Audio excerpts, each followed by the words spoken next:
തൃശൂരിൽ നിന്ന് ജീവനും കൊണ്ട് രക്ഷപ്പെട്ടതാണെന്ന് മണ്ഡലത്തിൽ കോൺഗ്രസ് സ്ഥാനാർത്ഥിയായിരുന്ന കെ മുരളീധരൻ. നട്ടും ബോൾട്ടും ഇല്ലാത്ത തൃശൂർ എന്ന വണ്ടിയിൽ കയറാൻ തന്നോട് ആവശ്യപ്പെട്ടു. Kozhikode DCC president K Praveenkumar അടക്കമുള്ളവരായിരുന്നു അതിന് മുൻപന്തിയിൽ നിന്നതെന്നും കെ മുരളീധരൻ പറഞ്ഞു. തൃശൂരിലെ വോട്ടുകൾ BJPയിലേക്ക് പോയത് ഇപ്പോഴും കോൺഗ്രസ് വിദ്വാൻമാർ അറിഞ്ഞിട്ടില്ല. തദ്ദേശ തെരഞ്ഞെടുപ്പ് കോൺഗ്രസിന്റെ ലാസ്റ്റ് ബസ്സാണെന്നും കെ മുരളീധരൻ കൂട്ടിച്ചേർത്തു. DCC പ്രസിഡന്റ് കെ പ്രവീൺകുമാറിനെ വേദിയിലെടുത്തിയായിരുന്നു കെ മുരളീധരന്റെ വിമർശനം. കോഴിക്കോട് DCC ഓഫീസിൽ നടന്ന ഉമ്മൻചാണ്ടി അനുസ്മരണത്തിൽ സംസാരിക്കുകയായിരുന്നു മുരളീധരൻ.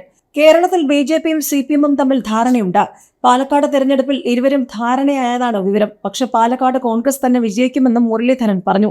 വയനാട് ഉരുൾപൊട്ടലിൽ കിട്ടുന്നതെല്ലാം പോരട്ടെ എന്ന് മുഖ്യമന്ത്രി കരുതി. എന്നാൽ കേന്ദ്ര സർക്കാർ യാതൊരു സഹായവും ചെയ്തില്ല. വയനാടിന് സഹായം വൈകുന്നതിൽ ഒന്നാം പ്രതി മുഖ്യമന്ത്രിയും രണ്ടാം പ്രതി പ്രധാനമന്ത്രിയാണെന്നും മുരളീധരൻ പറഞ്ഞു. ദുരന്തങ്ങൾ വിറ്റ് പണവും വോട്ടും നേടുന്നത് സാമൂഹിക ദുരന്തമെന്ന് ചെറിയാൻ ഫിലിപ്പും പറഞ്ഞു. LDF സർക്കാർ അനേകരുടെ ജീവിതം ഹോമിച്ച പ്രകൃതി ദുരന്തങ്ങൾ വിറ്റ് പണവും വോട്ടും നേടുന്നത് സാമൂഹിക ദുരന്തമാണ്. വയനാട് ദുരന്ത ചെലവിനായി സർക്കാർ ഹൈക്കോടതിയിൽ സമർപ്പിച്ച കണക്കുകൾ സർക്കാരിന്റെ പാപപങ്കിലമായ മനോഭാവമാണ് വിളംബരം ചെയ്തത്. ഓഖി ചുഴലിക്കാറ്റ്, 2 പ്രളയം, കോവിഡ് മഹാമാരി എന്നിവയുടെ പേരിൽ ജനമധ്യത്തിൽ രക്ഷക പരിവേഷം കെട്ടിയാണ് LDF തുടർഭരണം നേടിയത്. ഓഖി ദുരന്ത സഹായമായി കേന്ദ്ര സർക്കാർ നൽകിയ പണം യഥായോഗ്യം വിനിയോഗിച്ചില്ലെന്ന് ലത്തീൻ അതിരൂപത പരാതിപ്പെട്ടിരുന്നു.